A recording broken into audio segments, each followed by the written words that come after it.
On today's episode of WatchJRGo, we are back in the new shop and it's time to start making some progress. And as you can see, the spray foam's done.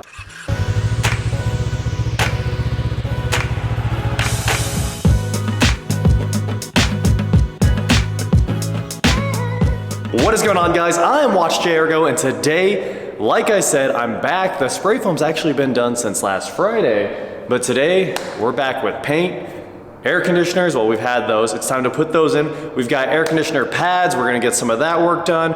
We've got new speakers for the outside because the brand new ones had issues. We got a lot to do, and we're just gonna try to knock out everything we can in our limited amount of time. So, I also wanna show you guys one other really cool thing in the house that we did do. So, over here, we've got more Conco 7000 paint. I gotta go change clothes. I ruined a pair of jeans while I was painting it last time, so I brought those with me, and I brought a shirt I can throw in the trash, which is not this one. So I'm gonna go change to the painting get up. Jacob just finished masking the windows while we were hauling stuff in from the old shop. We just brought over tons of wire, conduit, things to make all that magic happen as we wire the shop for lights. A bunch of Unistrut. We need so much Unistrut. But we're gonna get a bunch done. Eric's here. Just got here as well with this new truck that we should show you guys this new work truck because it's pretty cool. Are you just gonna go for it? No. This man is a cinder. I don't want to get covered in paint again until I'm ready to rock. Huh? Yeah, I had him shake it. It's ready to rock, man. I was gonna get the hose out of there before. I was gonna come over here and get everything set up before we just throw it together. That way, if the pickup wasn't in the way, you just do it. Just do it. Just do it painter style. Painter style? No prep. No prep. We could also use a can to throw the prime into. Take this thing off. Oh no. Alright, let me get a can for some spray out. Another 5-gallon bucket of paint, guys. It does not end. I should probably control both ends of this before we make a real mess. Obviously, there's not a lot of nice days left in this year and not a lot of days we can paint on, so we're kind of in a hurry here. All right, set that guy aside. I'm primed if you want to spray into the can here. What a mess! You want me to go throw that can out? You know, we thought we emptied all the water out of that thing after the lake. Apparently it's still full. Pretty wild. We're gonna have to learn how to actually empty the airlift out. But the floor is completely masked because get this, the spray foam guy had he had some brass on him because he told me if I didn't want my floor ruined, I had to mask it while he came back to fix this. And then when we're done, he was like, all right, go repaint it. I was like, are you kidding me, dude? Like, you should have painted it, you should have masked it, but whatever. It cost me a bunch of money to fix his problems, and we're a little bit closer. So I'm gonna help Eric get this hose moved, and I'm gonna go change into the paint get up, and we're gonna get some stuff done.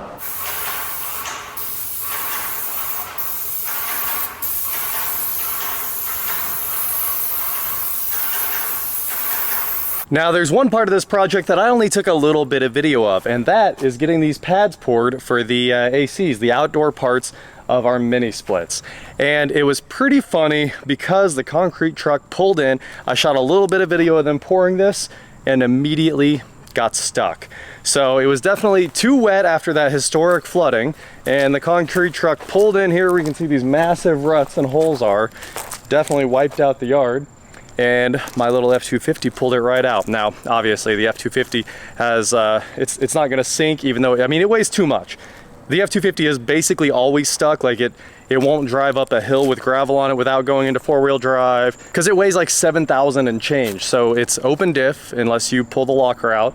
And just in general, it's good at getting itself stuck, but it sure pulled this concrete truck right out in 4-low. So today we're gonna knock the forms off of these pads and get busy dropping on our mini splits. AC pads, baby.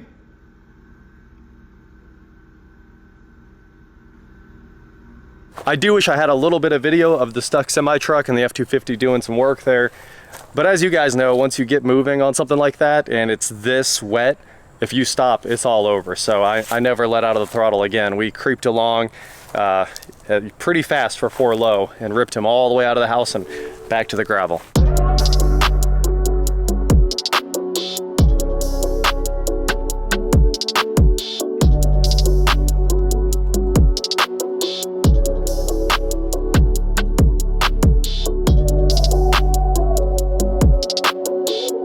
The concrete guys said they were gonna come pull these forms, but you guys know how it is. All these contractors are just doing whatever they want and not what they said these days. I sure can't get this one out. Got it. All right.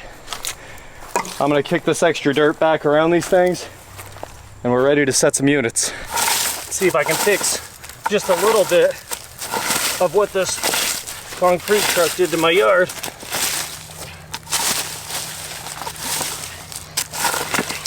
Something that they probably should have done themselves. I did them a favor pulling them out. Then I paid them full price. We'll grade this with the Bobcat when we get it over here, but for now, at least the hole's not as big. We'll get right back to the air conditioners, but first I need to fix another problem down here in the basement with the audio system. I used this $17 Amazon HDMI to RCA converter. Definitely not this one. This is the replacement. The $17 one sounds horrible. It makes so much hiss when it's plugged into the amp. Literally a pile of junk. So I guess there's a big difference between 17 and this one that I think retails for $250 or something like that. I didn't pay that, don't worry. This one's from Binary. You can see it's 4K HDR. Obviously none of that really matters, but the thing that matters even with the audio is it'll handshake HDCP 2.2. So it keeps you from running into problems with copy protection, codecs, and stuff like that. It's really nice. The Binary B260 HDMI 2A. I've got it set to 2-channel and we're gonna plug it in right now. It can also output 5.1, I would assume, over the optical output right there.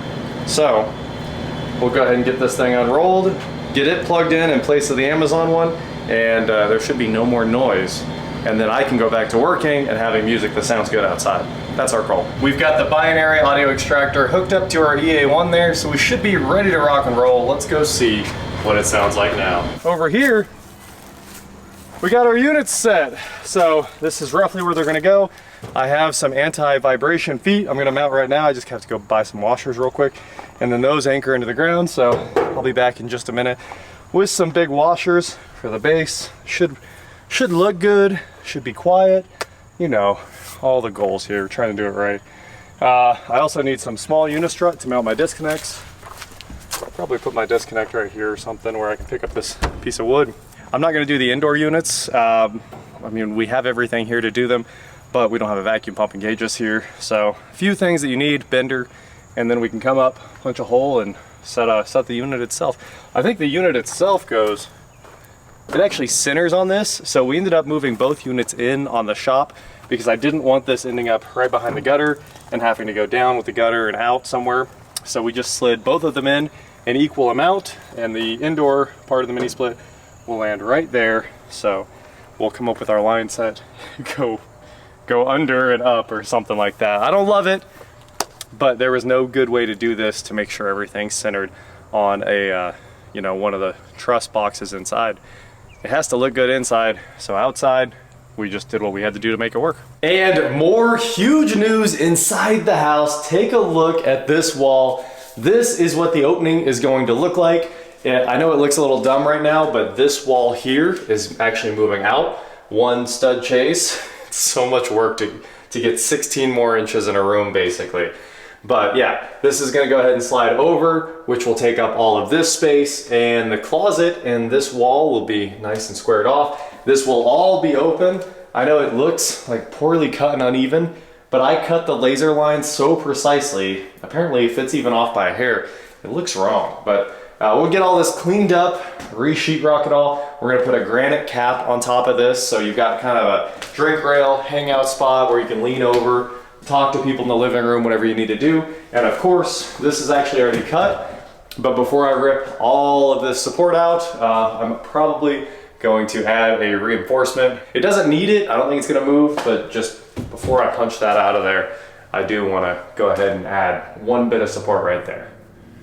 So yeah, this house is super open now. That's why there's an echo now. There wasn't before, but you can go all the way to the living room, see all the way to the living room from the kitchen. I love it, what an improvement. And the game plan is glass railings all the way around the staircase, which will finish off our open concept, just like HGTV, delete all the walls.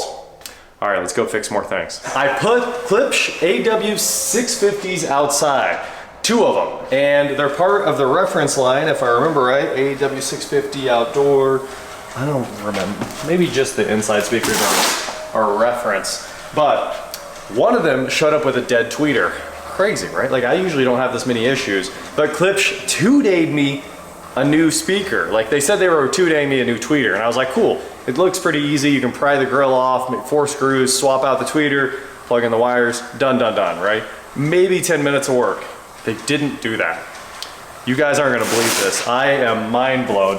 What showed up on my doorstep today was another set of brand new 650s. Jacob, remember, you just threw away the box from the other brand new set.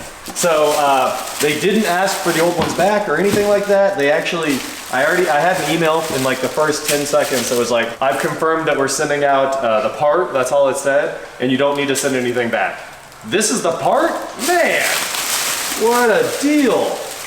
I've never been happier with a purchase in my life, because we could actually use a couple more of these. Oh wow. These are just so nice. Anyway, all I gotta do is pull off these 2 nuts right here and pull the wires off the old one that's right above me outside. And we'll be back in business. Let's see if I can play some audio through the one that's broken so you guys can hear it. I came outside and I was like, these don't sound good at all. And then I walked over to the other one and I was like, this one sounds great. And immediately, like, blown tweeter. The other cool thing about these AW650s, the Klipsch logos turn. So I was sitting there like, all right, which way am I gonna put them so that the logos can face the right ways? It turns out you just turn the logo and everything works out. Pretty sweet. This is just a royalty-free funky beat because I wanted something where you could hear the tweeter and the bass. So in the garage, it sounds amazing. All right, now we're gonna go ahead and add the back porch. Let's go listen. All right, listen to this one. It sounds like an old single speaker AM radio. Or a subwoofer, it kind of sounds like a subwoofer. All right, now we come over here and my entertainment area sounds great. So let's change that speaker out and solve this problem. This is so nice, guys. Like dining room on, garage off, to that back porch off. So sick. Let's turn the garage on and turn there we go. So nice. Control 4.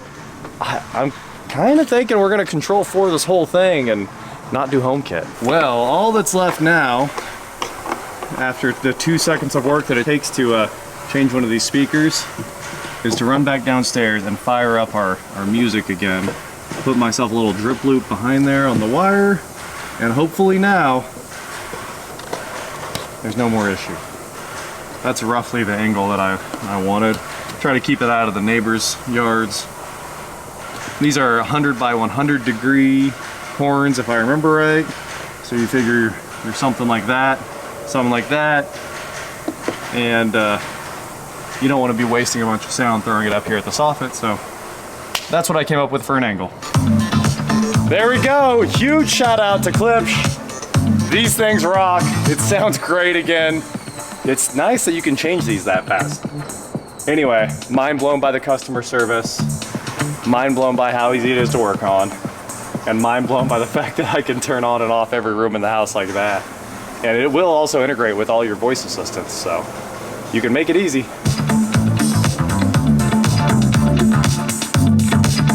Oh, ouch. All right, guys, it's been a few minutes and it's painted again. So Eric and I knocked this whole thing out. Honestly, we finished up a couple other jobs and Eric did almost all of it, and we came out and did the finishing touches, tried to get every single square centimeter of this shop covered with paint again because there was so much yellow from where they sprayed, but we've got it coated. I think it's pretty solid. We went through all of our paint. We're literally out. Last time we had about a half gallon left after all of that paint. So now we've used almost 45 or something gallons, something crazy to paint the inside of this. So that means it's about time to move in. Electrical is on the way. I went over to the old shop, and if we take a look over here where the toolbox used to be, now the toolbox is over there. We've got tons of conduit and wire, and the electricians should be here to start using all that this weekend. So a couple days from now, they're gonna start running all the pipe and wire, and I'm pumped. The lights are coming with the pipe and wire, and that's all that really matters. Once we get lights in here, you guys will be able to see. We'll add in our sound damping panels to get rid of this echo, and then just start bringing over trailer loads of stuff. And we'll be back in business with a shop that works. So there you go, the shop is back to where we were like 2 months ago before we waited on the spray foam and everything like that. We're pretty much completely ready to move in. Lights. And the air conditioners, obviously, like you just saw in this episode, we're gonna mount the inside units, hopefully tomorrow, the next day, and turn those things on. We'll be, finally, I will, for the first time ever, have a shop that's climate controlled that can maintain its temp, because nothing else could hold on to its temp. That is it for today, guys. Thank you so much for watching. Don't forget to head on over to shop.WatchJRGo.com for cool shirts, not like this. And please like, share, subscribe, do whatever you want to do, and I'll talk to you next time. Shout out to Jacob. He rolled up all the masking for us, helped Eric and I knock all this junk out, brought the Tesla back in. Anybody that's asking about this, I'm asking $37,000. I've got a million emails. I've replied to like 50 of them. I'll try to get to all of you guys. If you want to buy this, like I said, shoot me an email. 82,000 miles, $37,000. It's a P90, not a D, but it should be the cheapest one you'll find anywhere. Completely clean title.